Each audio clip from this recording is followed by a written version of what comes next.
Assalamu alaikum students, I am your tutor Shamoon Bashir and I will teach you ECAT Mathematics of first year. तो students आज के इस lecture में हम chapter number 1 के कुछ इंपॉर्टेंट टॉपिक्स को कवर करेंगे।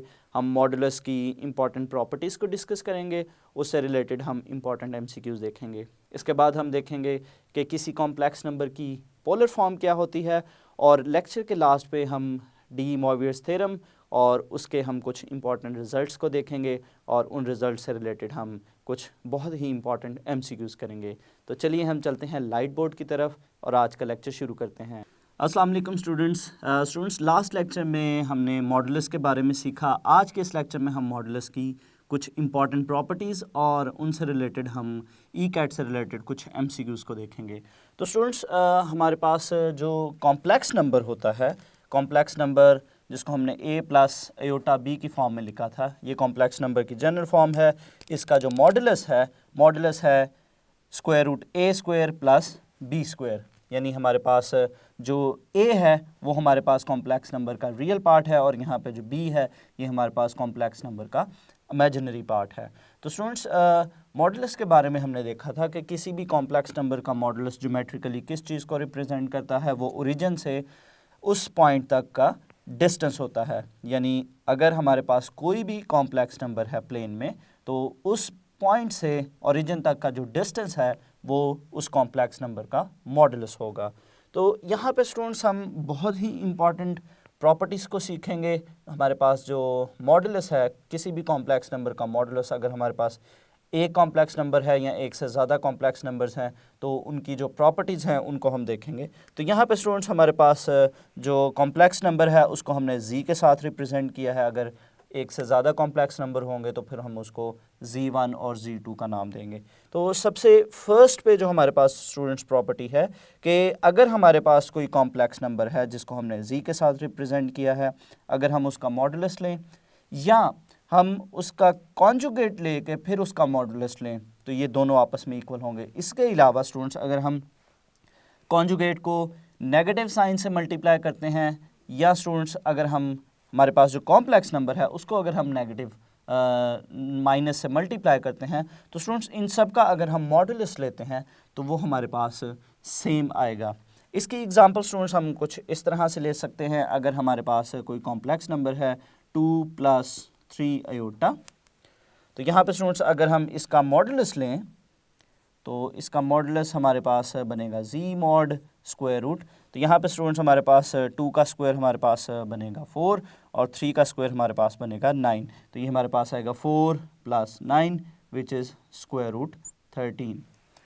इसके बाद स्टूडेंट्स अगर हम इसके कॉन्जुगेट का मॉडुलस लेते हैं तो इसका कॉन्जुगेट स्टूडेंट्स हमारे पास बनेगा 2 - 3 आयोटा और अगर हम इसका मॉडुलस लेते हैं तो ये स्टूडेंट्स हमारे पास बनेगा 2 स्क्वायर प्लस -3 स्क्वायर।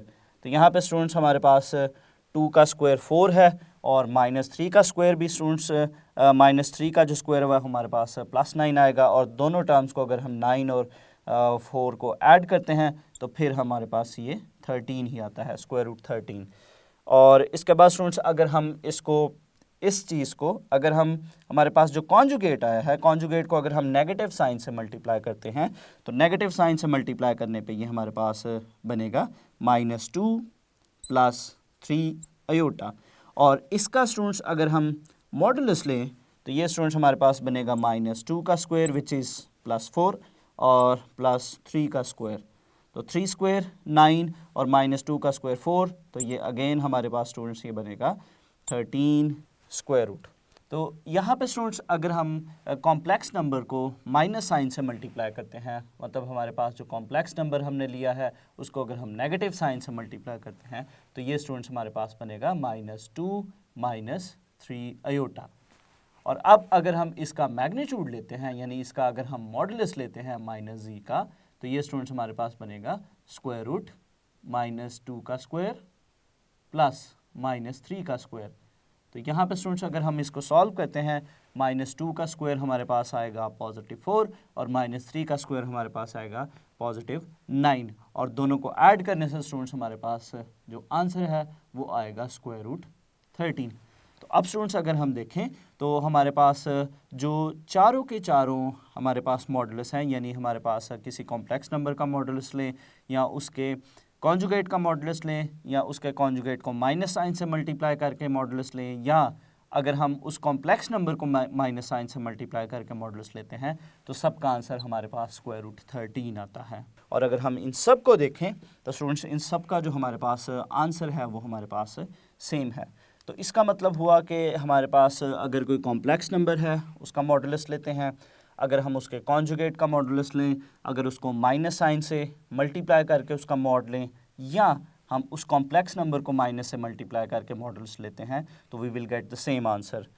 अब स्टूडेंट्स हम सेकंड प्रॉपर्टी की तरफ चलते हैं। सेकंड प्रॉपर्टी हमारे पास है कि हमारे पास जो z कॉम्प्लेक्स नंबर है उसका जो मॉडुलस है वो हमेशा this will always be greater than और इक्वल्स टू 0। अब जो डिस्टेंस है स्टूडेंट्स, मॉडुलस चूँकि डिस्टेंस को रिप्रेजेंट करता है और जो डिस्टेंस है वो हमेशा पॉजिटिव होता है, यहाँ 0 होगा अगर हम एक जगह पे एक पॉइंट पे खड़े हैं और अगर हम मूवमेंट नहीं करते उसी पॉइंट पे हम खड़े रहते हैं। तो अगर हम डिस्टेंस की बात करते हैं कि कुछ देर बाद अगर हम देखें कि हमने कितना डिस्टेंस कवर किया, चूँकि हमारी पोजीशन चेंज नहीं हुई, तो इसका मतलब है कि वी हैव कवर्ड 0 डिस्टेंस। तो किसी भी नंबर का जो मॉडुलस है या तो 0 हो सकता है या वो 0 से हमेशा बड़ा होगा, पॉजिटिव नंबर होगा। 0 कब होगा, 0 का केस क्या है, मॉडुलस ऑफ z कब 0 होगा, किसी भी कॉम्प्लेक्स नंबर का जो मैग्नीट्यूड है या मॉडुलस है वो 0 कब होगा, अगर वो कॉम्प्लेक्स नंबर 0 के इक्वल होगा। तो 0 का मतलब है स्टूडेंट्स अगर कोई कॉम्प्लेक्स नंबर ओरिजिन के ऊपर है तो इसका मतलब हुआ कि जो डिस्टेंस हम कैलकुलेट करते हैं वो ओरिजिन से करते हैं कॉम्प्लेक्स नंबर तक, अगर वो पॉइंट है ही ओरिजिन पे है तो उसका जो डिस्टेंस है वो 0 होगा। तो कॉम्प्लेक्स नंबर, इसको हम MCQs के लिए भी स्टूडेंट्स याद रखेंगे कि कॉम्प्लेक्स नंबर्स का जो मॉडुलस है this is always greater than और इक्वल्स टू 0। नंबर 3 पे स्टूडेंट्स हमारे पास जो प्रॉपर्टी है कि किसी भी कॉम्प्लेक्स नंबर और उसके कॉन्जुगेट को अगर हम मल्टीप्लाई करते हैं तो स्टूडेंट्स हमारे पास उस z का जो मॉडुलस है उसका जो स्क्वायर है हमेशा ये उसके इक्वल आएगा, यानी z और z कॉन्जुगेट को अगर हम मल्टीप्लाई करते हैं स्टूडेंट्स, यहाँ पे अगर हम कॉम्प्लेक्स नंबर लेते हैं z तो ये हमारे पास है a प्लस एओटा b, इसका कॉन्जुगेट है a माइनस एओटा b। इनको स्टूडेंट्स अगर हम मल्टीप्लाई करते हैं तो ये हमारे पास बनेगा a plus aorta b into a minus aorta b।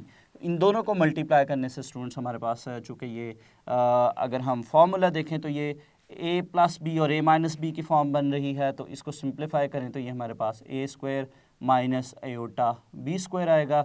इसको सिंप्लीफाई करने से हमारे पास बनेगा a square minus aorta square b square a square, और एओटा स्क्वायर है -1 के इक्वल, तो यहाँ पे हमारे पास ही बनेगा पॉजिटिव प्लस b स्क्वायर। तो z और z कॉन्जुगेट को हमने मल्टीप्लाई किया तो ये हमारे पास बना a square plus b square. इसी तरह से अगर हम z मॉडुलस को देखें तो ये हमारे पास होता है square root a square plus b square, और इसका अगर हम बोथ साइड पे स्क्वायरिंग करें तो ये हमारे पास बनेगा z modulus square equals to a square plus b square, square root यहाँ से कैंसिल आउट होगा। अब अगर हम इन दोनों चीज़ों को देखें तो इन दोनों का आंसर जो है वो हमारे पास इक्वल है। तो इस प्रॉपर्टी को भी हम अच्छे से याद रखेंगे कि जब भी हम किसी कॉम्प्लेक्स नंबर और उसके कॉन्जुगेट को मल्टीप्लाई करेंगे तो हमारे पास उस कॉम्प्लेक्स नंबर का जो मैग्नीट्यूड है उसका जो स्क्वायर है वो उसके इक्वल होगा। इसी तरह से फोर्थ वेरी इंपॉर्टेंट प्रॉपर्टी, अगर हमारे पास किसी कॉम्प्लेक्स नंबर के ऊपर अगर हमारे पास कोई पावर है z raise to the power n, इसका अगर हम मॉडुलस लेते हैं, यानी अगर हम किसी कॉम्प्लेक्स नंबर की कोई पावर सॉल्व करते हैं, पावर सॉल्व करने के बाद हम उसका मॉड लेते हैं, तो स्टूडेंट्स ये आंसर, और अगर हम उस कॉम्प्लेक्स नंबर का पावर लेने से पहले मॉडुलस ले लें और फिर वो पावर लें तो हमेशा हमारे पास दोनों तरफ सेम आंसर आएगा। यानी किसी भी कॉम्प्लेक्स नंबर का जो मॉडुलस है अगर उसकी कोई पावर लेके हम मॉडुलस लें या मॉडुलस लेके हम पावर उसकी लेते हैं तो we will get the same answer on both sides. Number 5 पे स्टूडेंट्स हमारे पास प्रॉपर्टी है कि अगर हम कोई से दो कॉम्प्लेक्स नंबर्स हैं, दो डिफरेंट कॉम्प्लेक्स नंबर्स हैं, उनको हमने Z1 और Z2 से रिप्रेजेंट किया है। अगर हमारे पास दो कॉम्प्लेक्स नंबर्स हैं तो स्टूडेंट्स उन दोनों कॉम्प्लेक्स नंबर्स को अगर हम मल्टीप्लाई करते हैं और फिर उनका हम मॉडुलस लेते हैं, अगर हम इस तरह से मॉडुलस कैलकुलेट करें या हम उन दोनों का सेपरेटली मॉडुलस लें और फिर उन दोनों को मल्टीप्लाई करें, तो ये स्टूडेंट्स भी हमारे पास दोनों सेम आंसर्स आएंगे। यानी हमारे पास दो कॉम्प्लेक्स नंबर्स हैं, अगर हम उन्हें मल्टीप्लाई करके उनका मॉडुलस लेते हैं या उनका सेपरेटली मॉडुलस लेके उन्हें मल्टीप्लाई करते हैं, तो हमेशा इनका सेम आंसर आएगा। इसी तरह से नंबर 6 पे हमारे पास प्रॉपर्टी है कि अगर हम दो कॉम्प्लेक्स नंबर्स को डिवाइड करते हैं और डिवाइड करने के बाद हम उसका मॉडुलस लें या हम उन दोनों का सेपरेटली मॉडुलस लेके उनको डिवाइड करें, तो यहाँ पे स्टूडेंट्स दोनों हमारे पास जो है वो दोनों तरफ इसका सेम आंसर आएगा। इसी तरह से नंबर 7 पे स्टूडेंट्स अगर हम देखें, नंबर 7 पे हमारे पास है कि अगर हम दो कॉम्प्लेक्स नंबर्स का सम लेते हैं, उनको ऐड करते हैं और फिर उनका मॉडुलस लेते हैं, तो स्टूडेंट्स ये मॉडुलस किसके इक्वल होगा? अगर हम दोनों का सेपरेटली मॉडुलस लेके, दोनों जो कॉम्प्लेक्स नंबर हैं, जो दो डिफरेंट कॉम्प्लेक्स नंबर्स हैं, अगर हम उन दोनों का सेपरेटली मॉडुलस लेके उनको ऐड करते हैं, तो ये दोनों भी स्टूडेंट्स हमेशा आपस में इक्वल होंगे। यानी अगर हम दो कॉम्प्लेक्स नंबर्स को ऐड करके मॉडुलस लें या दोनों का सेपरेटली मॉडुलस लेके उनको ऐड करें, तो हमेशा हमारे पास ये जो इक्वालिटी है, यानी दोनों तरफ हमारे पास ये सेम आंसर आएगा। इसी तरह से नंबर 8 पे, नंबर 8, नंबर 9 हमारे पास दो इम्पॉर्टेंट प्रॉपर्टीज़ हैं, इनको हम लास्ट पे आपस में कंबाइन भी करेंगे। तो यहाँ पे स्टूडेंट्स हमारे पास जो नंबर 8 पे हमारे पास जो एक इनइक्वालिटी है या जो मॉडुलस की ये प्रॉपर्टी है कि अगर हम दो कॉम्प्लेक्स नंबर्स का मॉडुलस लें और उनको हम माइनस करें, यानी हमारे पास दो कॉम्प्लेक्स नंबर्स हैं, Z1 और Z2 दो कॉम्प्लेक्स नंबर्स हैं, उनका हमने मॉडुलस लिया और मॉडुलस लेके अगर हम उनको माइनस करते हैं, तो स्टूडेंट्स ये आंसर हमेशा जो है वो लेस देन और इक्वल होगा दोनों का सम और फिर उसका मॉडुलस। यानी हमारे पास दो कॉम्प्लेक्स नंबर हैं, उनका अगर हम मॉडुलस लेकर उनका डिफरेंस लेते हैं, तो ये हमेशा स्मॉलर और इक्वल होगा Z1 प्लस Z2 के मॉडुलस के। इसी तरह से नेक्स्ट स्टूडेंट्स अगर हम नंबर 9 पे मौजूद प्रॉपर्टी को देखें, तो यहाँ पे स्टूडेंट्स हमारे पास है कि अगर हमारे पास दो कॉम्प्लेक्स नंबर्स हैं, अगर हम उनका डिफरेंस लेते हैं, उनके मॉडुलस का डिफरेंस लेते हैं, तो ये हमेशा स्मॉलर देन और इक्वल होगा उन दोनों के सेपरेटली मॉडुलस के सम के। यानी दो हमारे पास कॉम्प्लेक्स नंबर्स हैं, हमने उन दोनों का मॉडुलस लिया, उनको अगर हम माइनस करते हैं एक तरफ और एक तरफ अगर हम उनका सम लेते हैं, तो सम जो है वो हमेशा उस डिफरेंस से या तो इक्वल हो सकता है या हमेशा उससे वो ग्रेटर होगा। तो यहाँ पे अब स्टूडेंट्स अगर हम इन दोनों प्रॉपर्टीज़ का कम्बिनेशन देखें, नंबर 8 और नंबर 9 में अगर हम देखें, तो यहाँ पे स्टूडेंट्स हमारे पास अगर हम नंबर 8 में देखें, तो नंबर 8 में स्टूडेंट्स हमारे पास जो Z1 और Z2 का मॉडुलस है, उनका जो डिफरेंस है वो सम के मॉडुलस से स्मॉलर है। और इसी तरह से यहाँ पे अगर हम देखें, तो यहाँ पे स्टूडेंट्स यही डिफरेंस, यही चीज़ हमें यहाँ पे नज़र आ रही है, यही डिफरेंस जो है वो उनके सेपरेट सम के से भी स्मॉलर और इक्वल होगा। तो अगर इनको कंबाइन करते हैं स्टूडेंट्स, तो इसका मतलब है कि हमारे पास ये जो क्वांटिटी बनती है, यानी Z1 और Z2 के जो सेपरेटली मॉडुलस का डिफरेंस है, ये इन दोनों से, यानी इससे और इस क्वांटिटी से हमेशा स्मॉलर होगा।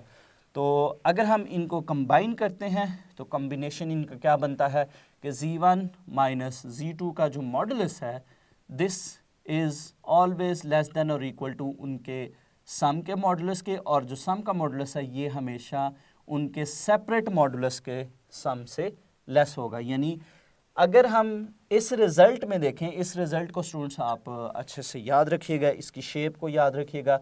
इस रिज़ल्ट में हमारे पास जो स्मॉलेस्ट वैल्यू है, ये हमारे पास स्मॉलेस्ट वैल्यू है, स्मॉलेस्ट वैल्यू ऑफ रिज़ल्ट और अगर हम लास्ट की बात करते हैं, चूँकि हमने नंबर 8 और नंबर 9 को कंबाइन किया है, तो यहाँ पे स्टूडेंट्स लास्ट पे जो हमारे पास ये रिज़ल्ट है, ये इस रिज़ल्ट की ग्रेटेस्ट वैल्यू को रिप्रेजेंट करता है,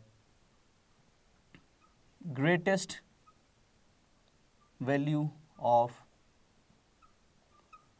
रिज़ल्ट।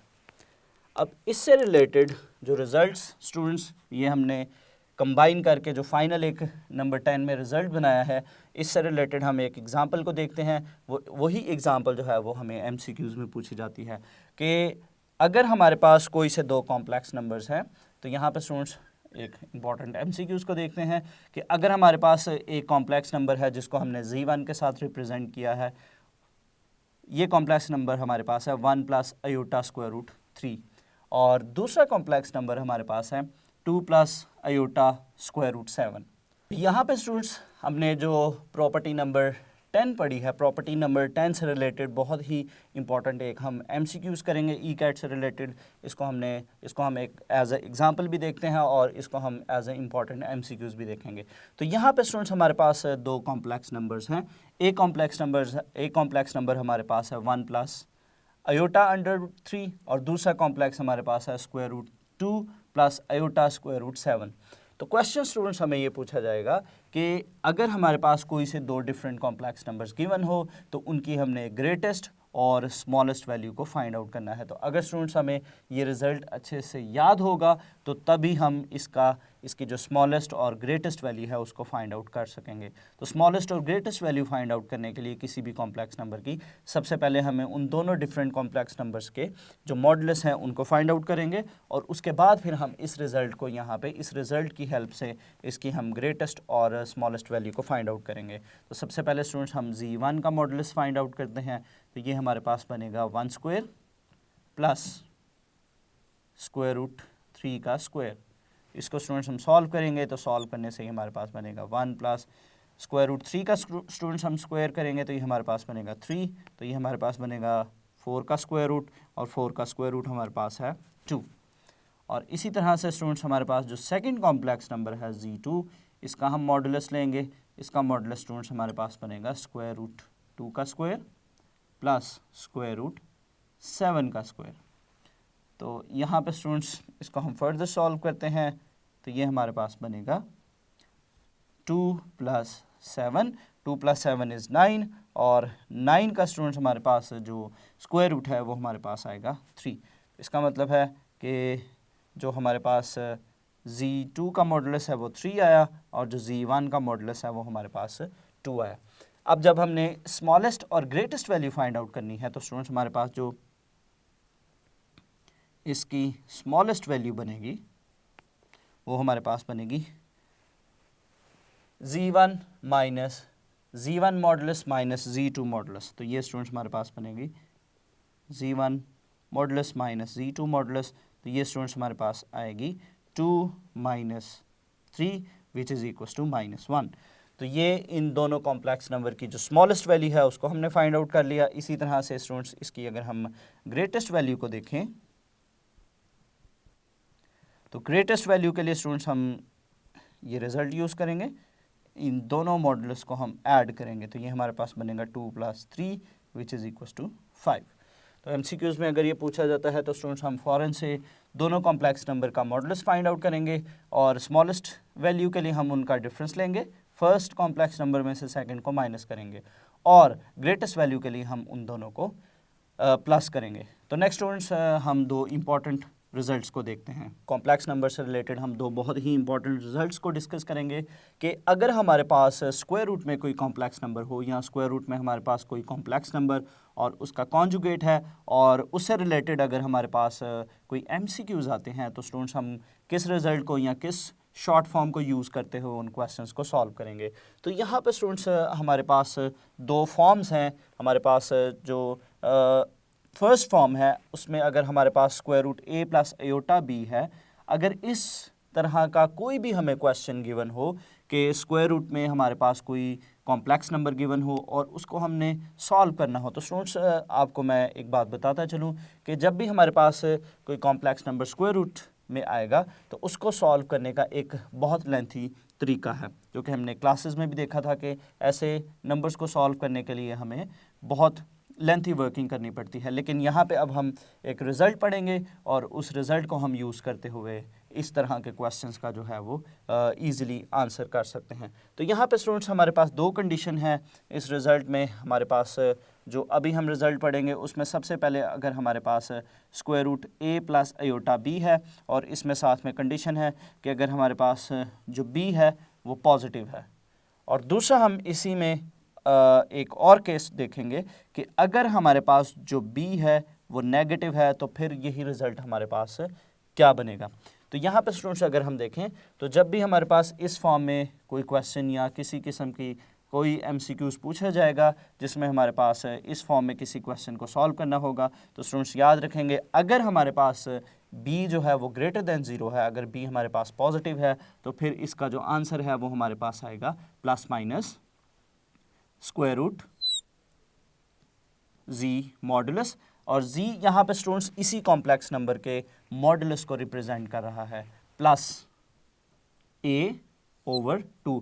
और यहाँ पे स्टूडेंट्स अगर हम a की बात करते हैं तो a हमारे उस कॉम्प्लेक्स नंबर का जो रियल पार्ट है वो यहाँ पे a को रिप्रेजेंट कर रहा है, यानी यहाँ पे हमारे पास जो भी कॉम्प्लेक्स नंबर होगा उसका जो रियल पार्ट होगा वो यहाँ पे हम लिखेंगे प्लस।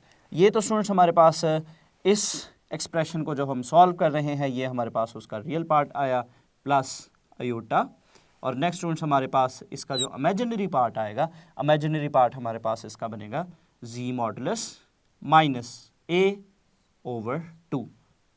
तो ये स्टूडेंट्स हमारे पास इसका फाइनल आंसर बनता है कि अगर हमारे पास इस तरह का कोई भी एक्सप्रेशन गिवन होगा, स्क्वायर रूट में कोई कॉम्प्लेक्स नंबर गिवन होगा, तो हम इस रिज़ल्ट को यूज़ करते हुए उसका इजीली जो है वो आंसर कर सकते हैं। और ये किस केस में है, अगर हमारे पास b जो है वो पॉजिटिव है। नेक्स्ट स्टूडेंट्स अगर हमारे पास b नेगेटिव है तो फिर यही रिज़ल्ट हमारे पास कुछ इस तरह से बनेगा प्लस माइनस इसका जो रियल पार्ट बनेगा हमारे पास वो बनेगा मॉड z प्लस a/2। और इसमें चेंज यहाँ पे स्टूडेंट्स सिर्फ एक चेंज आएगा, यहाँ पे जो हमारे पास अगर b की वैल्यू पॉजिटिव है तो यहाँ पे हमारे पास था प्लस आयोटा, लेकिन यही अगर b की वैल्यू हमारे पास है नेगेटिव होगी तो ये स्टूडेंट्स हमारे पास बनेगा यहाँ पे माइनस आयोटा आएगा।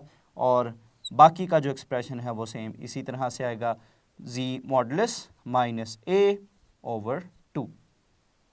तो ये स्टूडेंट्स हमारे पास एक बहुत ही इंपॉर्टेंट रिजल्ट था कि अगर हमारे पास कॉम्प्लेक्स नंबर इस फॉर्म में है या इस फॉर्म में है, अगर b की वैल्यू पॉजिटिव है तो हम उसका डायरेक्ट इस रिज़ल्ट के थ्रू आंसर कर सकते हैं, और अगर b हमारा नेगेटिव है तो इस रिज़ल्ट को यूज़ करते हुए हम इसका आंसर कर सकते हैं। तो यहाँ पे हम बहुत ही इंपॉर्टेंट MCQs पढ़ेंगे स्टूडेंट्स। यहाँ पे हमारे पास एक कॉम्प्लेक्स नंबर है, इसका स्टूडेंट्स इसको हम z के इक्वल सपोज करते हैं कि ये जो कॉम्प्लेक्स नंबर है z के इक्वल है 1 प्लस आयोटा। तो इसकी स्टूडेंट्स हमने वैल्यू फाइंड आउट करनी है। अब अगर स्टूडेंट्स आपको ये रिज़ल्ट याद होगा पेपर में, अगर इस रिज़ल्ट की आपने प्रैक्टिस की होगी तो स्टूडेंट्स फिर आप इस क्वेश्चन का जो है वो ईज़िली इस स्टेप को यूज़ करते हुए जो है वो आंसर कर सकते हैं। यहाँ पे अगर हम देखें स्टूडेंट्स, यहाँ पे हमारे पास जो a है, a की वैल्यू हमारे पास 1 है, यानी इसका जो रियल पार्ट है वो 1 है। और इसी तरह से अगर b की बात करते हैं यहाँ पे स्टूडेंट्स, तो b की वैल्यू भी हमारे पास यहाँ पे 1 है, क्योंकि आयोटा का जो कोफिशिएंट है वो 1 है। और अगर यहाँ पे स्टूडेंट्स b की जो वैल्यू है उसकी अगर हम बात करें तो ये स्टूडेंट्स एक पॉजिटिव वैल्यू है, यानी जो 1 है 1 इज़ ग्रेटर देन 0। तो अब स्टूडेंट्स हमने इसको सॉल्व करना है, तो इस रिज़ल्ट को यूज़ करते हुए, क्योंकि स्टूडेंट्स हमारे पास इस रिज़ल्ट में b जो है वो ग्रेटर दैन 0 है, तो इस रिज़ल्ट को यूज़ करते हुए हम इस MCQs को सॉल्व कर सकते हैं। तो यहाँ पे स्टूडेंट्स अगर हम देखें तो ये हमारे पास कुछ इस तरह से बनेगा। सबसे पहले हमें z का मॉडुलस फाइंड आउट करना है, तो z मॉडुलस हमारे पास कुछ इस तरह से बनेगा 1 स्क्वायर प्लस 1 स्क्वायर। तो ये स्टूडेंट्स हमारे पास बनेगा स्क्वायर रूट 2। अब इसका स्टूडेंट्स हम इसका आंसर करते हैं, तो ये हमारे पास बनेगा प्लस माइनस। तो यहाँ पे स्टूडेंट्स ब्रैकेट में जो हमारा रियल पार्ट आएगा, रियल पार्ट में अगर हम देखें तो यहाँ पे हमारे पास है z मॉडुलस प्लस a/2। तो z मॉडुलस हमारे पास है स्क्वायर रूट 2, यहाँ पे हम लिखेंगे स्क्वायर रूट 2 प्लस a की वैल्यू स्टूडेंट्स हमारे पास है 1 तो यहाँ पे हम 1 लिखेंगे और डिनोमिनेटर में 2 प्लस अयोटा, और इसका नेक्स्ट जो है वो हम इमेजिनरी पार्ट लिखेंगे। इमेजिनरी पार्ट हमारे पास आएगा जी मॉडुलस माइनस ए, तो स्क्वायर रूट 2 माइनस 1 ओवर 2। तो ये स्टूडेंट्स हमने एक ही स्टेप में इस कॉम्प्लेक्स नंबर को सॉल्व कर लिया और ये हमारा जो है वो आंसर आ गया। तो इस रिज़ल्ट को और इस तरह के इस शेप के किसी किस्म के भी कोई भी एमसीक्यूज आते हैं तो हम उनको इजीली अब सॉल्व कर सकते हैं। नेक्स्ट स्टूडेंट्स, अगर हम एक और इम्पॉर्टेंट एमसीक्यूज देखें, z is equals to square root 3 plus 4 iota, तो इसको हमने सॉल्व करना है। अब इसमें भी स्टूडेंट्स अगर हम देखें तो यहाँ पे हमारे पास a की वैल्यू है 3 और इसी तरह से जो b है b 4 के इक्वल है और 4 अगर देखें तो ये ग्रेटर देन 0 है। तो हमने इसको सॉल्व करना है। तो सिमिलर उसी फॉर्म में स्टूडेंट्स हम क्या करेंगे, इस रिज़ल्ट को पहले रिज़ल्ट को यूज़ करते हुए हम इसको सॉल्व कर सकते हैं। इसका अगर हम मॉडुलस फाइंड आउट करें तो ये स्टूडेंट्स हमारे पास जो जी मॉड है ये बनेगा 3 स्क्वायर प्लस 4 स्क्वायर। इसको हम सॉल्व करेंगे तो ये हमारे पास बनेगा 9 प्लस 16 विच इज़ 25, और 25 का स्टूडेंट्स अगर हम स्क्वायर रूट लेते हैं तो वो हमारे पास बनता है 5। और अब स्टूडेंट्स हम इस कॉम्प्लेक्स नंबर को सॉल्व करते हैं तो ये हमारे पास बनेगा प्लस माइनस स्क्वायर रूट, चूँकि यहाँ पे हमारे पास है मॉड कॉम्प्लेक्स नंबर का मॉड प्लस ए, तो ये हमारे पास बनेगा 5 और ए की वैल्यू हमारे पास है 3, 5 प्लस 3 ओवर 2 प्लस अयोटा। तो नेक्स्ट वैल्यू स्टूडेंट्स हमारे पास बनेगी मॉड जी माइनस ए, तो ये हमारे पास बनेगा 5 माइनस 3 ओवर 2। इसको हम फर्दर सॉल्व कर सकते हैं तो ये स्टूडेंट्स हमारे पास बनेगा plus minus square root 5 plus 3 8 over 2 plus iota 5 minus 3 is 2/1। और फर्दर स्टूडेंट्स इसको अगर हम सॉल्व करें तो ये 8/2 हमारे पास बनेगा 4, और 4 का जो हमारे पास स्टूडेंट्स स्क्वायर रूट है वो हमारे पास बनेगा 2, तो ये हमारे पास बनेगा प्लस माइनस 2। और यहाँ पे स्टूडेंट्स हमारे पास जो वैल्यू 2 है और 2 को 2 से कैंसिल आउट करेंगे तो ये हमारे पास आएगा 1, और 1 का स्क्वायर रूट हमारे पास बनेगा 1 प्लस माइनस अयोटा, और साथ में 1 है तो हम इसको एज इट इज़ लिखते हैं। तो इस कॉम्प्लेक्स नंबर को हमने सॉल्व किया तो ये फाइनल हमारे पास जो है वो इसका आंसर आ गया। नेक्स्ट स्टूडेंट्स, हम दूसरे रिज़ल्ट को देखते हैं। स्टूडेंट्स यहाँ पे हमारे पास जो ये फर्स्ट 2 रिज़ल्ट्स हमने देखे हैं इसको हम ए से रिप्रेजेंट करते हैं। ए में हमने 2 रिज़ल्ट्स इंपॉर्टेंट रिज़ल्ट्स को देखे। अब स्टूडेंट्स हम बी में रिज़ल्ट को देखते हैं। बी में हमारे पास कॉम्प्लेक्स नंबर इस फॉर्म में है। यहाँ पे स्टूडेंट्स अगर हम देखें तो स्क्वायर रूट में हमारे पास एक कॉम्प्लेक्स नंबर है a plus iota b plus, और दूसरे अगर हम स्क्वायर रूट की बात करते हैं तो दूसरे स्क्वायर रूट में स्टूडेंट्स हमारे पास a माइनस अयोटा b है, उसी कॉम्प्लेक्स नंबर का कॉन्जुगेट है।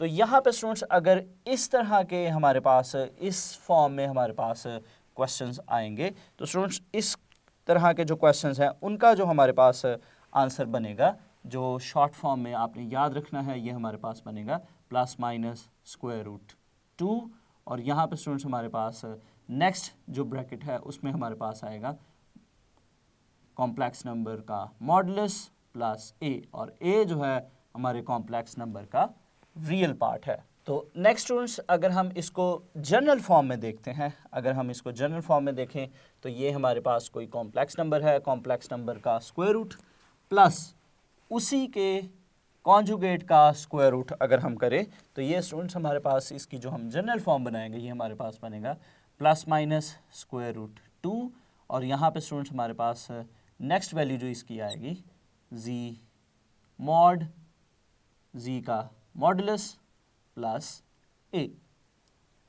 तो यहाँ पे स्टूडेंट्स इस जनरल रिज़ल्ट को, इस बी के जनरल रिज़ल्ट की इस शेप को भी आप अच्छे से याद रखिएगा, ताकि इस तरह के अगर हमें कोई इम्पॉर्टेंट एमसीक्यूज़ पूछे जाते हैं तो हम इसको, इस शॉर्ट फॉर्म को, इस शॉर्टकट को, इस ट्रिक को यूज़ करते हुए आसानी से उसका आंसर कर सकें।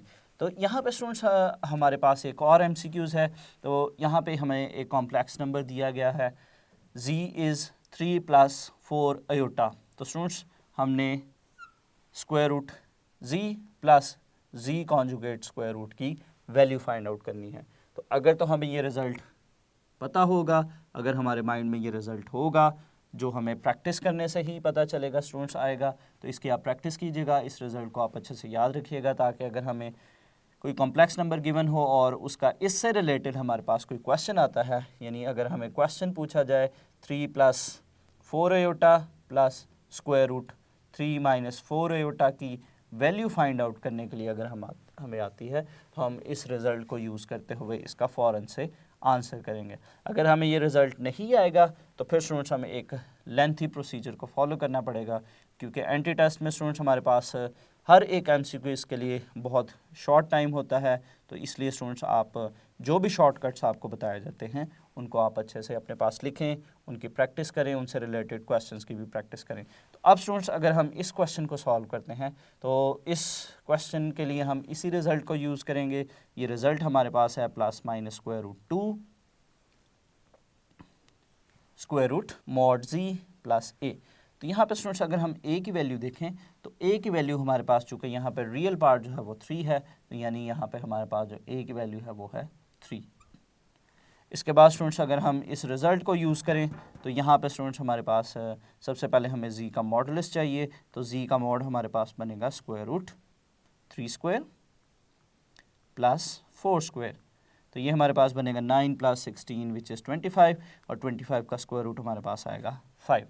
अब हम इस रिज़ल्ट पे वैल्यू को सब्स्टिट्यूट करते हैं, तो ये हमारे पास बनेगा +- स्क्वायर रूट 2, और नेक्स्ट स्टूडेंट्स ये हमारे पास बनेगा जी का जो मॉडुलस है वो हमारे पास है 5 प्लस, तो नेक्स्ट स्टूडेंट्स वैल्यू को अगर हम देखें, तो नेक्स्ट वैल्यू हमारे पास जो ए है, ए की वैल्यू हमारे पास है 3, तो ये हमारे पास बनेगा 3। तो इसको स्टूडेंट्स हम लिखेंगे, तो ये हमारे पास बनेगा +- स्क्वायर रूट 2, और ये स्टूडेंट्स हमारे पास जो नेक्स्ट वैल्यू है, नेक्स्ट वैल्यू हमारे पास आएगी 8। तो इसको हम फर्दर स्टूडेंट सिंप्लीफाई करेंगे और हमारे पास ये फाइनल आंसर आ जाएगा। तो नेक्स्ट स्टूडेंट्स हम देखते हैं कि किसी भी कॉम्प्लेक्स नंबर की पोलर फॉर्म क्या होती है। तो नेक्स्ट स्टूडेंट्स हम देखते हैं एक और इम्पॉर्टेंट टॉपिक है, किसी भी कॉम्प्लेक्स नंबर की पोलर फॉर्म क्या होती है। तो अभी तक स्टूडेंट्स हमने जो कॉम्प्लेक्स नंबर की फॉर्म पढ़ी है वो x + आयोटा y की फॉर्म में कॉम्प्लेक्स नंबर को देखा है। अगर कोई कॉम्प्लेक्स नंबर इस फॉर्म में है, जो कि हमने किसी कॉम्प्लेक्स नंबर की जनरल या स्टैंडर्ड फॉर्म देखी थी, इस फॉर्म को स्टूडेंट्स हम बोलते हैं कार्टेशियन फॉर्म।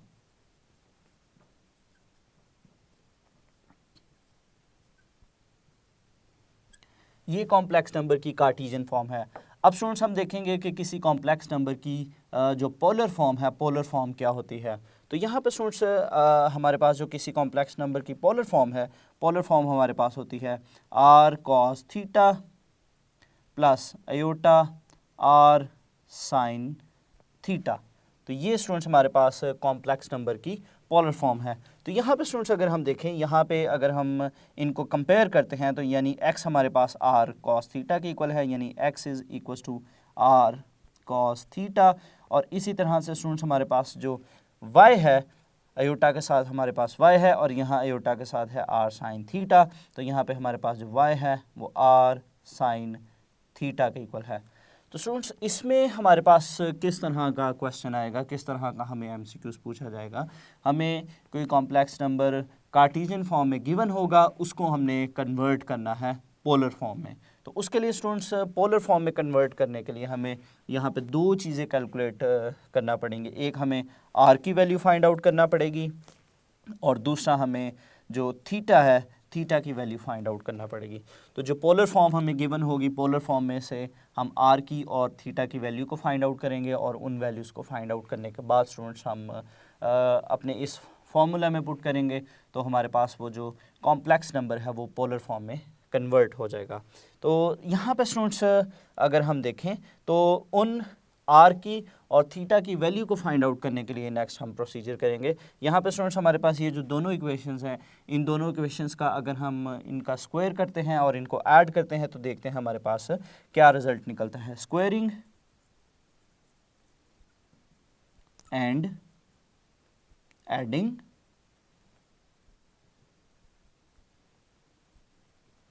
Both equations.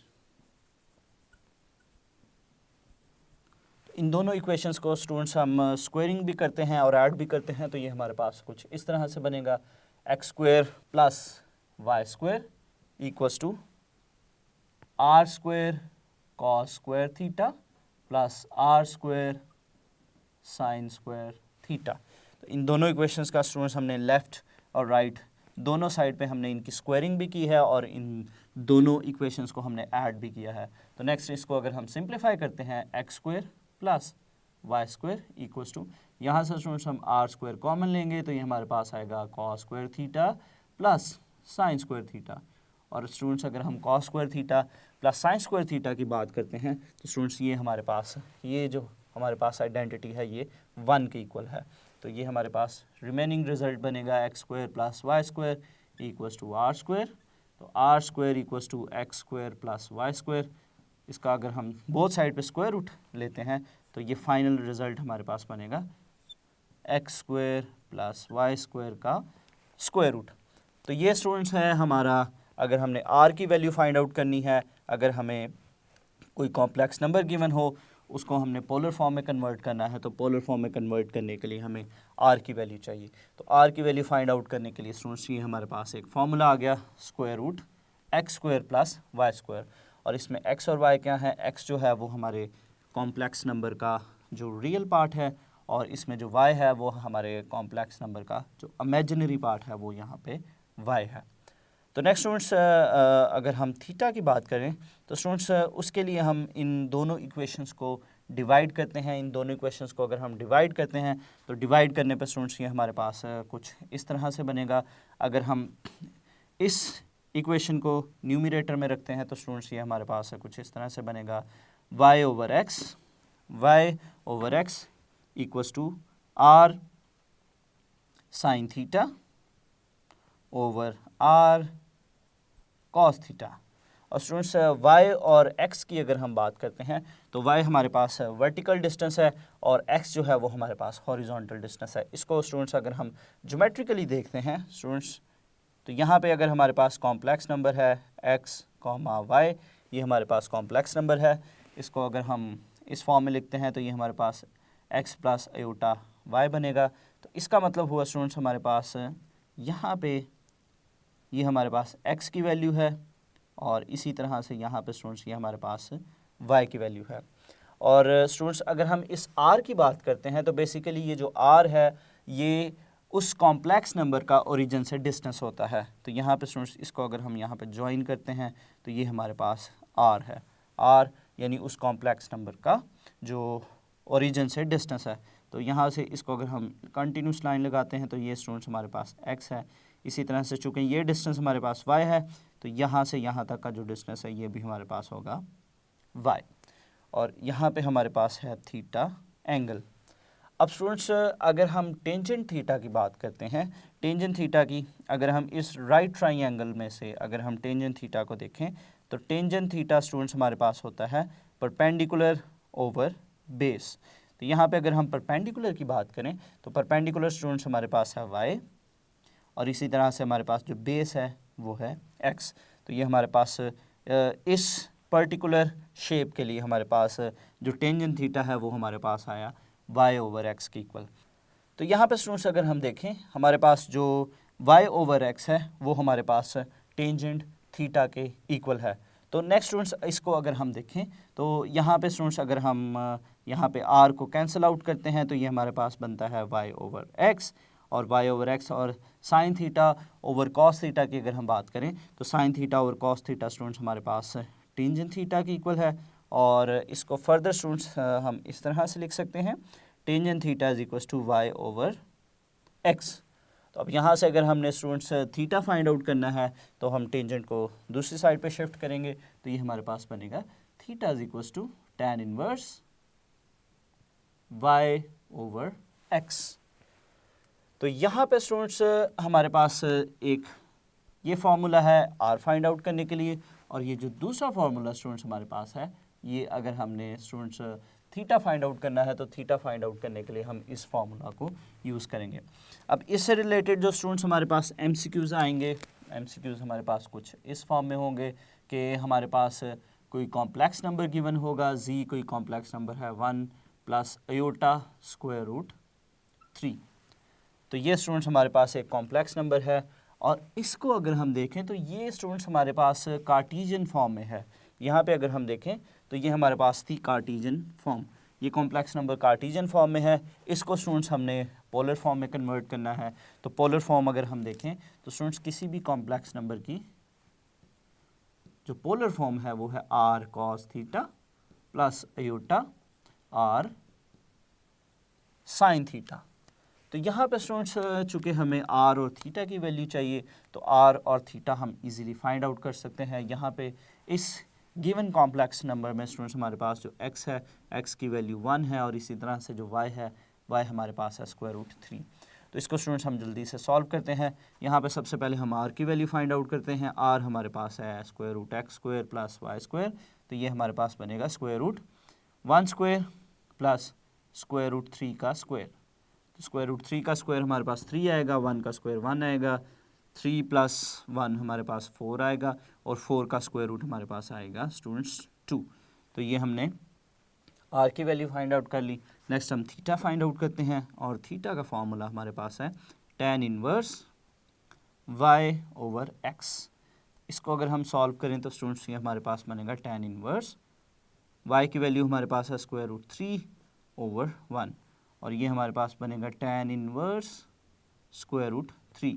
और स्टूडेंट्स हम जानते हैं कि हमारे पास जो स्क्वायर रूट 3 है, अगर उसका हम tan इनवर्स लें, या जो tan इनवर्स अगर स्क्वायर रूट 3 करते हैं तो वो हमारे पास 60 डिग्री आता है।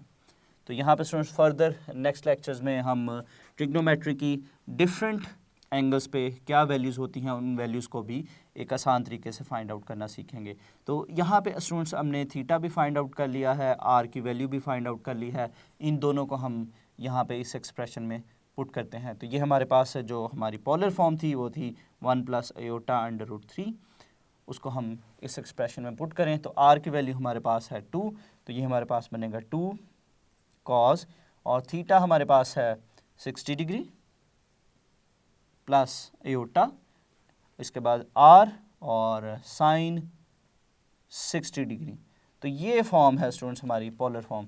तो हमारा जो कॉम्प्लेक्स नंबर था हमें कार्टीजन फॉर्म में गिवन था, उसको हमने इस फार्मूला को और उसमें से आर और थीटा का फार्मूला यूज़ करते हुए उस कॉम्प्लेक्स नंबर को जो कार्टीजन फॉर्म में गिवन था उसको हमने पोलर फॉर्म में कन्वर्ट कर लिया। तो नेक्स्ट स्टूडेंट्स हम देखते हैं कि डी मोवियर्स थ्योरम क्या होता है। तो नेक्स्ट स्टूडेंट्स हम एक बहुत ही इंपॉर्टेंट टॉपिक जो कि हमारा है डी मोवियर्स थ्योरम। डी मोवियर्स थ्योरम क्या होता है, और डी मोवियर्स थ्योरम से रिलेटेड हम बहुत ही इंपॉर्टेंट रिजल्ट और इंपॉर्टेंट एमसीक्यूज़ को देखेंगे। तो यहाँ पे स्टूडेंट्स डी मोवियर्स थ्योरम हमारे पास है कि अगर हमारे पास जो कॉम्प्लेक्स नंबर है, कॉम्प्लेक्स नंबर की हमने जो पोलर फॉर्म पढ़ी थी, पोलर फॉर्म की फॉर्म में अगर हमारे पास एक कॉम्प्लेक्स नंबर है cos theta plus iota sine theta raise to the power n।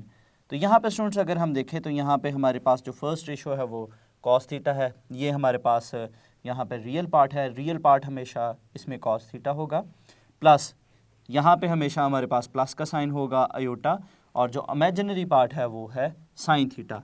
अगर इस एक्सप्रेशन की हमारे पास पावर n है तो इसको जो डी मोवियर्स है, डी मोवियर्स थ्योरम के अकॉर्डिंग इसको अगर हम सॉल्व करते हैं तो स्टूडेंट्स इसको हम इजीली सॉल्व कर सकते हैं कि हमारे पास यहाँ पे जो पावर n होगी उस n पावर को हम थीटा के साथ मल्टीप्लाई करेंगे। और एक और इसमें इंपॉर्टेंट चीज़ स्टूडेंट्स, यहाँ पे हमारे पास जो थीटा एंगल है वो हमेशा दोनों जगहों पे सेम होना चाहिए, सेम एंगल होगा।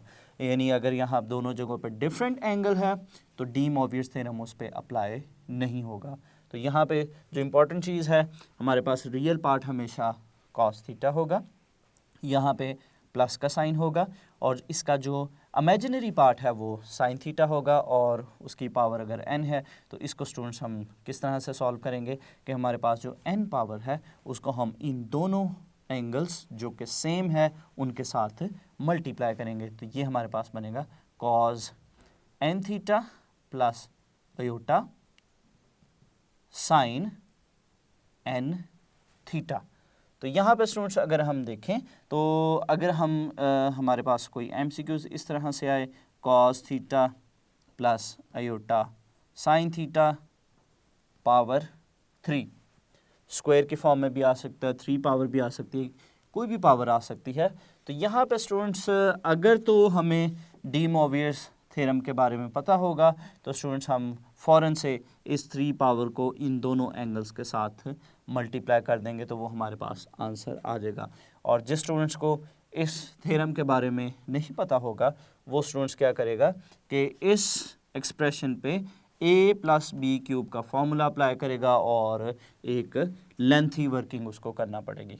तो इसके लिए स्टूडेंट्स आपको जो डी मोवियर्स थ्योरम है उसकी स्टेटमेंट को आप अच्छे से याद रखिएगा और उसको किस तरह से अप्लाई करना है वो हम यहाँ पे वो भी सीखेंगे। कि इस एग्जांपल में स्टूडेंट्स अगर हम देखें तो यहाँ पे हमारे पास बिल्कुल एग्जैक्ट सेम है, दोनों जगह पे हमारे पास थीटा एंगल है, यहाँ पे प्लस का साइन है।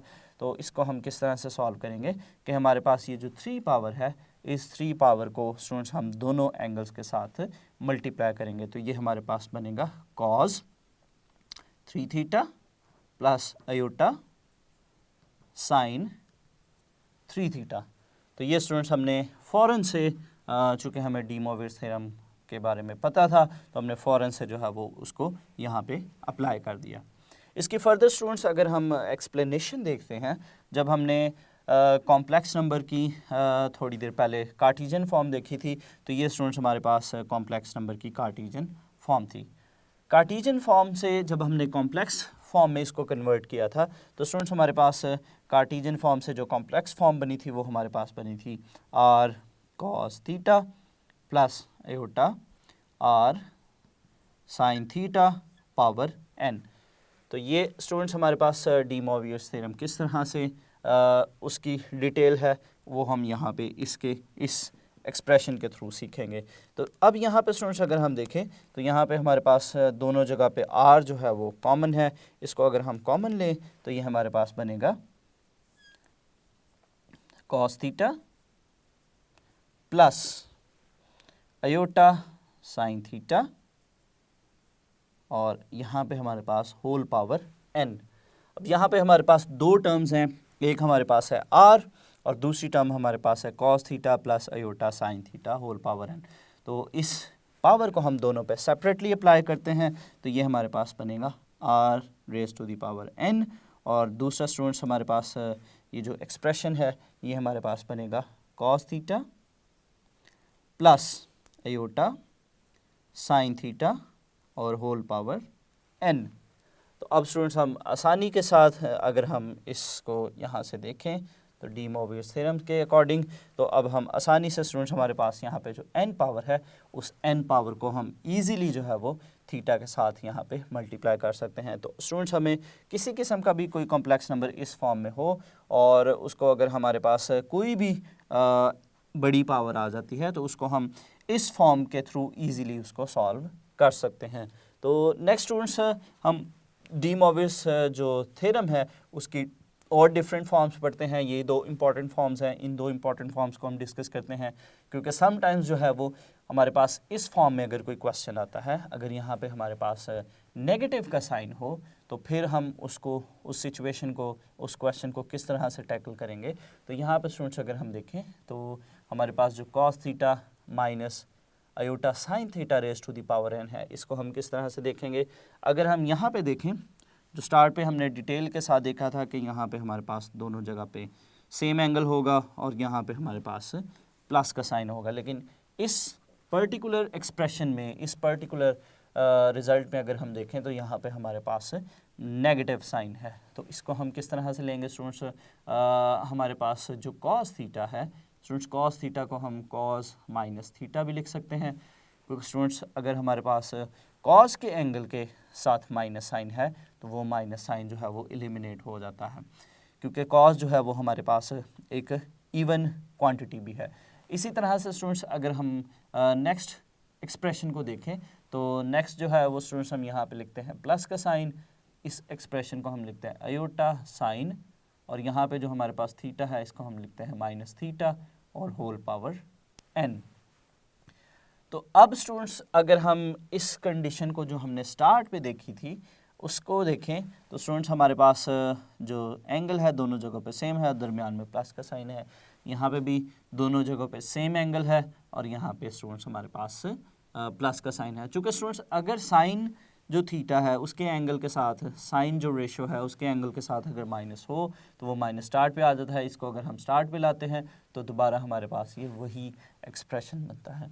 तो इससे रिलेटेड स्टूडेंट्स अगर हमें कोई MCQs आता है कि अगर हमें पूछा जाए cos 30 degree minus iota sine 30 degree raise to the power 5 या रेस टू द पावर इसके 5 के अलावा भी कोई अगर पावर आती है तो इसको स्टूडेंट्स अगर हमें सॉल्व करने के लिए आता है तो अगर स्टूडेंट्स हमें ये रिज़ल्ट याद है तो फिर हम इस MCQs को जो है वो आसानी से सॉल्व कर सकते हैं।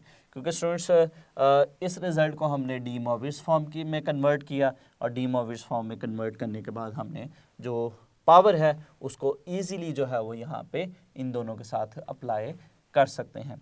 तो इसी तरह से इस क्वेश्चन को भी स्टूडेंट्स हम कॉज इसको हम लिख सकते हैं माइनस 30 डिग्री प्लस आयोटा और यहाँ पे स्टूडेंट्स हम इसको लिख सकते हैं साइन माइनस 30 डिग्री और रेस टू द पावर 5। अब अगर हम देखें तो यहाँ पे स्टूडेंट्स हमारे पास दोनों जगहों पे सेम एंगल है और यहाँ पे हमारे पास दरमियान में प्लस का साइन है। इसको अगर हम सॉल्व करते हैं तो स्टूडेंट्स इस पावर को अगर हम डी मोवियस थ्योरम के अकॉर्डिंग अप्लाई करते हैं तो ये स्टूडेंट्स हमारे पास बनेगा cos 5 into minus 30 degree plus iota sign 5 into minus 30 degree. तो अब यहाँ पे स्टूडेंट्स हम इस एक्सप्रेशन को इजीली जो है वो सॉल्व कर सकते हैं। यहाँ हम 5 को 30 से और यहाँ पे हम 5 को 30 से मल्टीप्लाई करेंगे तो इसको हम इजीली यहाँ से सॉल्व कर लेंगे। अब नेक्स्ट स्टूडेंट्स बहुत ही फर्दर जो एक और इम्पॉर्टेंट फॉर्म है, यहाँ पे हमारे पास है sine theta plus iota cos theta.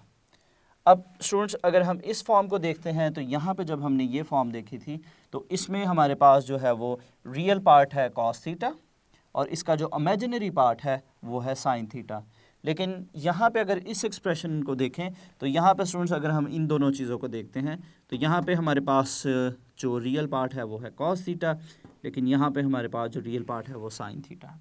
तो इस फॉर्म में अगर हमें कोई MCQs पूछा जाए, अगर कोई क्वेश्चन पूछा जाए तो फिर हम उसको किस फॉर्म में कन्वर्ट करेंगे, किस तरह से कन्वर्ट करेंगे कि वो हमारे पास डी मोवियस की फॉर्म में कन्वर्ट हो जाए ताकि हम उसको ईज़िली सॉल्व करें। तो स्टूडेंट्स जब हमने कोर्स पढ़ा था, कोर्स में हमने चैप्टर नंबर 10 में स्टूडेंट्स इससे रिलेटेड जो अभी हम यहाँ पे रिज़ल्ट यूज़ करेंगे उसको हम ऑलरेडी पढ़ चुके हैं। तो यहाँ पे उस चीज़ को भी स्टूडेंट्स हम फर्दर जब हम चैप्टर नंबर 10 देखेंगे उसमें भी हम उसको दोबारा से रिवाइज़ करेंगे।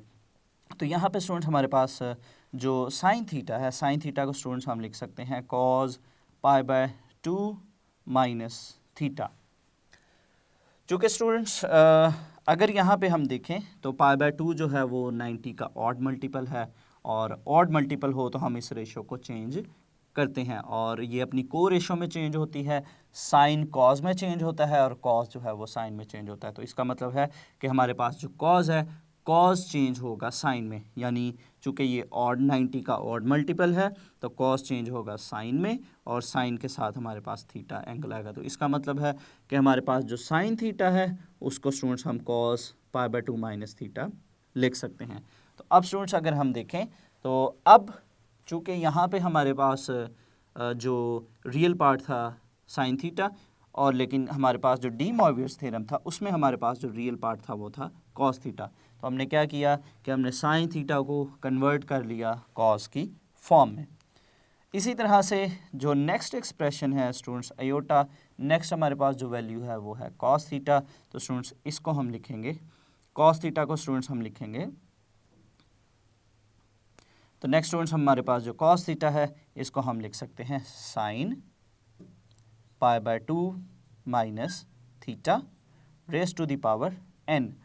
अब स्टूडेंट्स यहाँ पे भी अगर हम देखें तो π/2 जो है वो 90 का ऑड मल्टीपल है, ऑड मल्टीपल हो तो हमारी जो रेशो है वो अपनी को रेशो में चेंज होगी, यानी साइन जो है वो कॉज में चेंज होता है। तो इसको अगर हम चेंज करते हैं अपने रिज़ल्ट के अकॉर्डिंग तो ये हमारे पास यहाँ पे कॉस थीटा ही बनता है। तो अब अगर हम इस शेप को और अगर हम अपने डी मोवियस थ्योरम को देखते हैं तो अब एग्जैक्टली हमारे पास वही शेप बनती है कि सबसे पहले हमारे पास जो रियल पार्ट है वो कॉस की फॉर्म होनी चाहिए, दरमियान में हमारे पास प्लस आएगा, फिर अयोटा, और जो नेक्स्ट है फॉर्म वो हमारी जो है वो जो इमेजिनरी पार्ट है वो साइन की फॉर्म में होगा। तो इसका मतलब हुआ कि स्टूडेंट्स ये हमारी फॉर्म जो है वो डी मोवियस थ्योरम की फॉर्म में बन गई है। तो यहाँ से हम इसको इजीली सॉल्व कर सकते हैं। Cause n pi by 2 minus theta plus iota sign, और यहाँ पे भी स्टूडेंट्स हम n को मल्टीप्लाई करेंगे, n pi by 2 minus theta. तो ये स्टूडेंट्स हमें अगर MCQs में आए या इससे रिलेटेड हमें कोई भी क्वेश्चन पूछा जाए तो इसको स्टूडेंट्स हम इजीली जो है वो इस फॉर्म में कन्वर्ट करेंगे, और इस फॉर्म में कन्वर्ट करके हम इजीली जो है वो इसको डी मोवियस थ्योरम के थ्रू जो है वो सॉल्व कर सकते हैं। तो स्टूडेंट्स डी मोवियस थ्योरम का रिज़ल्ट और इसी तरह से जो नेक्स्ट 2 रिज़ल्ट्स हमने डी मोवियस फॉर्म की फॉर्म में कन्वर्ट किए हैं, इन रिज़ल्ट्स को आप अच्छे से याद रखिएगा और इनकी प्रैक्टिस कीजिएगा, और इससे रिलेटेड जो MCQs हैं इस फॉर्म से इस तरह के उनकी भी आप प्रैक्टिस कीजिएगा। नेक्स्ट हम एक और इम्पॉर्टेंट रिज़ल्ट की तरफ चलते हैं स्टूडेंट्स। हमारे पास अगर 2 कॉम्प्लेक्स नंबर्स हों तो उन कॉम्प्लेक्स नंबर्स को अगर हम मल्टीप्लाई करते हैं या उनको डिवाइड करते हैं, मल्टीप्लाई करने पे उनके दरमियान क्या एंगल बनता है और डिवाइड करने पे उनके दरमियान क्या एंगल बनता है, इस चीज़ को हम देखेंगे। तो स्टूडेंट्स एक चीज़ हम याद रखेंगे कि जब भी हम 2 कॉम्प्लेक्स नंबर्स की बात करेंगे तो उन कॉम्प्लेक्स नंबर्स 2 कॉम्प्लेक्स नंबर्स के दरमियान जो एंगल थीटा बनेगा या उस एंगल का जो भी नाम है उसको हम आर्ग्यूमेंट बोलते हैं। यानी 2 कॉम्प्लेक्स नंबर्स को अगर हम मल्टीप्लाई करते हैं तो मल्टीप्लिकेशन पे हमारे पास जो एंगल बनेगा नया वो क्या कहलाएगा, वो आर्ग्यूमेंट कहलाएगा। इसी तरह से अगर हम उन कॉम्प्लेक्स नंबर्स को डिवाइड करते हैं तो डिवाइड करने पे भी हमारे पास जो एंगल बनेगा उन दोनों कॉम्प्लेक्स नंबर्स के दरमियान वो भी क्या कहलाएगा, वो आर्ग्यूमेंट कहलाएगा। तो यहाँ पे स्टूडेंट्स हमने 2 कॉम्प्लेक्स नंबर्स लिए हैं। एक कॉम्प्लेक्स नंबर हमारे पास है cos theta 1 plus iota sine theta 1, ये कॉम्प्लेक्स नंबर की हमारे पास पोलर फॉर्म गिवन है। और इसी तरह से स्टूडेंट्स हमारे पास जो सेकंड कॉम्प्लेक्स नंबर है वो हमारे पास है cos theta 2 plus iota sine theta 2। तो ये 2 कॉम्प्लेक्स नंबर्स हैं। स्टूडेंट्स हम देखेंगे कि इन कॉम्प्लेक्स नंबर्स को अगर हम मल्टीप्लाई करते हैं तो वो किस तरह से एक रिज़ल्ट है कि किस तरह से हम उनको मल्टीप्लाई करेंगे और उनके एंगल्स जो हैं वो क्या बनेंगे। तो याद रखिएगा स्टूडेंट्स हमारे पास जो 2 कॉम्प्लेक्स नंबर्स होते हैं उनको अगर हम मल्टीप्लाई करते हैं तो मल्टीप्लिकेशन हमारी कुछ इस फॉर्म में होगी। हमारे पास जो रियल पार्ट है स्टूडेंट्स कॉज उसको लिखेंगे और इनके जो एंगल्स है यानी हमारे पास जो पहला नंबर है उसमें जो कॉज के साथ एंगल है वो है थीटा 1, तो यहाँ पे हम लिखेंगे थीटा 1 प्लस थीटा 2, यानी हमारे पास दोनों जो रियल पार्ट्स हैं उनके जो एंगल्स हैं उनको हम ऐड करेंगे प्लस अयोटा। अब जो इमेजिनरी पार्ट है उस रेशो को लिखेंगे और उसके जो एंगल्स हैं उन एंगल्स का हम यहाँ पे सम लिखेंगे।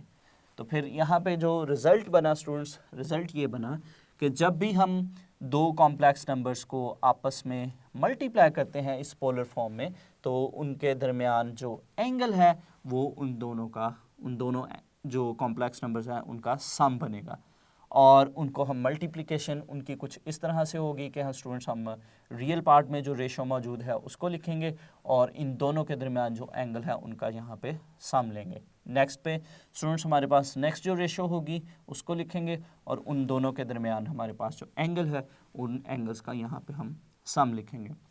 इसी तरह से स्टूडेंट्स अगर हम इन कॉम्प्लेक्स नंबर्स को अगर हम डिवाइड करते हैं तो डिवाइड करने पे स्टूडेंट्स हमारे पास क्या रिजल्ट बनता है उसको हम लिखेंगे कि अगर हम 2 कॉम्प्लेक्स नंबर्स को डिवाइड करते हैं तो ये रिजल्ट हमारे पास कुछ इस तरह से बनेगा, cos theta 1 minus theta 2, cos theta 1 minus theta 2, यानी अगर हम डिवाइड करेंगे तो डिवाइड करने पे उनके दरमियान जो एंगल आएगा वो स्टूडेंट्स यहाँ उनकी जो डिवीजन किस तरह से करनी है, हमने पहली रेशो लिखनी है और उनके जो दरमियान एंगल्स हैं उनको क्या करना है, हमने माइनस करना है। और इसी तरह से दरमियान में हमारे पास प्लस साइन और इसी तरह से जो सेकंड रेशो है उनके एंगल्स को भी स्टूडेंट्स हम इसी तरह से माइनस करेंगे। तो ये स्टूडेंट्स हमारे पास बनेगा साइन थीटा 1 माइनस थीटा 2। अब स्टूडेंट्स हमारे पास आर्ग्यूमेंट अगर हमने फाइंड आउट करना है कि अगर हम दो कॉम्प्लेक्स नंबर्स को मल्टीप्लाई करते हैं तो फिर उनके दरमियान क्या एंगल आता है, वो हमारे पास बनेगा उन एंगल्स का सम। और उन कॉम्प्लेक्स नंबर्स की अगर डिवीजन की बात होती है और डिवीजन के थ्रू अगर हमने आर्ग्यूमेंट फाइंड आउट करना है तो वो क्या बनेगा, वो उन दोनों एंगल्स का जो डिफरेंस है उनके कॉम्प्लेक्स नंबर्स के दरमियान जो एंगल है उनका वो डिफरेंस आएगा। तो इससे रिलेटेड जो स्टूडेंट्स इंपॉर्टेंट एमसीक्यूज़ है कि अगर हमें दो कॉम्प्लेक्स नंबर्स गिवन हो, z1 हमारे पास है 1 प्लस अंडर रूट 3 अयोटा और z2 हमारे पास है 1 प्लस अयोटा। और स्टूडेंट्स क्वेश्चन हमारे पास इस तरह से आ सकते हैं, ये दो डिफरेंट क्वेश्चंस हैं कि z1 और z2 का जो प्रोडक्ट है उनका जो आर्ग्यूमेंट है वो फाइंड आउट करें। तो अभी हमने देखा स्टूडेंट्स कि जो दो कॉम्प्लेक्स नंबर्स हैं उनको हम मल्टीप्लाई करते हैं तो उनका आर्ग्यूमेंट क्या होगा, उन दोनों के जो एंगल्स हैं उनका सम। और इसी तरह से अगर उनके डिवीजन का आर्ग्यूमेंट पूछा जाता है तो वो क्या होगा स्टूडेंट्स, उसमें अभी हमने देखा वो हमारे पास बनता है इन दोनों के एंगल्स का डिफरेंस। तो इसका मतलब है कि स्टूडेंट्स सबसे पहले हम इनके जो एंगल्स हैं वो फाइंड आउट करेंगे और एंगल्स को फाइंड आउट करने के बाद हम उनके प्रोडक्ट और उनकी जो ये डिवीजन है उनके आर्ग्यूमेंट्स को फाइंड आउट करेंगे। तो सबसे पहले स्टूडेंट्स चूँकि हम जानते हैं कि हमारे पास जो थीटा एंगल है, थीटा एंगल फाइंड आउट करने का हमारे पास जो फॉर्मूला है वो हमारे पास है tan inverse y over x। तो यहाँ पे स्टूडेंट्स अगर हम देखें तो सबसे पहले हम थीटा 1 फाइंड आउट करते हैं। ये हमारे पास फर्स्ट कॉम्प्लेक्स नंबर है, इसमें हमारे पास x की वैल्यू 1 है और y की वैल्यू हमारे पास है स्क्वायर रूट 3। तो यहाँ पे स्टूडेंट्स अगर हम देखें तो हमारे पास जो ये कॉम्प्लेक्स नंबर है, कॉम्प्लेक्स नंबर हमारे पास इसमें हम जो x और y की वैल्यू है उनको देखा, उसको हम यहाँ पे पुट करेंगे तो ये हमारे पास स्टूडेंट्स कुछ इस तरह से बनेगा tan inverse square root 3 over 1।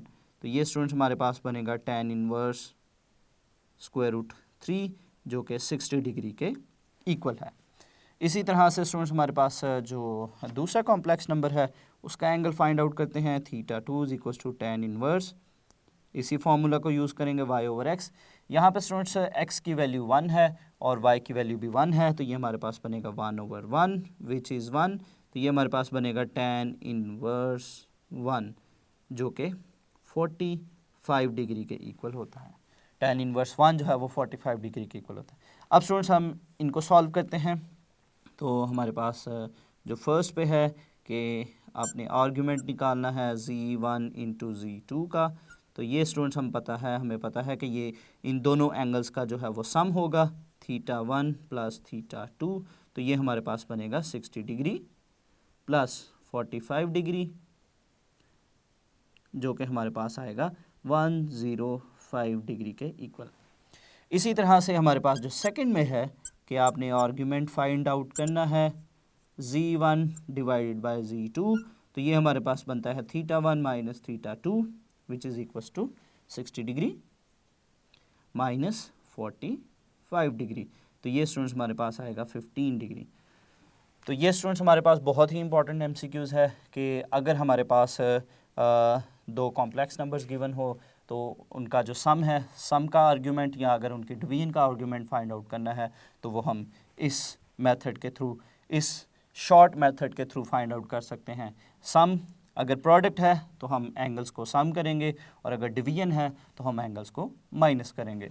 तो स्टूडेंट्स आज के लेक्चर में हमने बहुत ही इम्पॉर्टेंट एमसीक्यूज़ किए और बहुत ही इम्पॉर्टेंट हमने टॉपिक्स को कवर किया। हमने किसी कॉम्प्लेक्स नंबर की जो मॉडुलस की प्रॉपर्टीज़ हैं उनको डिस्कस किया, पोलर फॉर्म और पोलर फॉर्म से रिलेटेड हमने कुछ शॉर्टकट्स और इम्पॉर्टेंट एमसीक्यूज़ किए और फिर हमने डी मोवियस थ्योरम और डी मोवियस थ्योरम से रिलेटेड इम्पॉर्टेंट रिजल्ट्स और एमसीक्यूज़ को डिस्कस किया। तो इसके साथ ही हमारा जो चैप्टर नंबर 1 है कंप्लीट हो गया। तो स्टूडेंट्स आप जो चैप्टर नंबर 1 में हमने जो सारे टॉपिक्स कवर किए हैं और इनसे रिलेटेड जो हमने शॉर्टकट्स पढ़े हैं और जो इम्पॉर्टेंट एमसीक्यूज़ हमने किए हैं, आप इनसे मिलते जुलते जो एमसीक्यूज़ हैं उनको सॉल्व कीजिएगा, उनकी प्रैक्टिस कीजिएगा और इन लेक्चर्स को आप अच्छे से सुनिएगा। और स्टूडेंट्स किसी किस्म का कोई भी क्वेश्चन हो इन लेक्चर से रिलेटेड तो आप कमेंट बॉक्स में उसको भी लिख सकते हैं, हम आपको उसका आंसर करेंगे। तो उम्मीद करता हूँ आपको चैप्टर नंबर 1 की अच्छे से समझ आई होगी। अगले लेक्चर तक के लिए दीजिए इजाज़त। अल्लाह हाफिज़।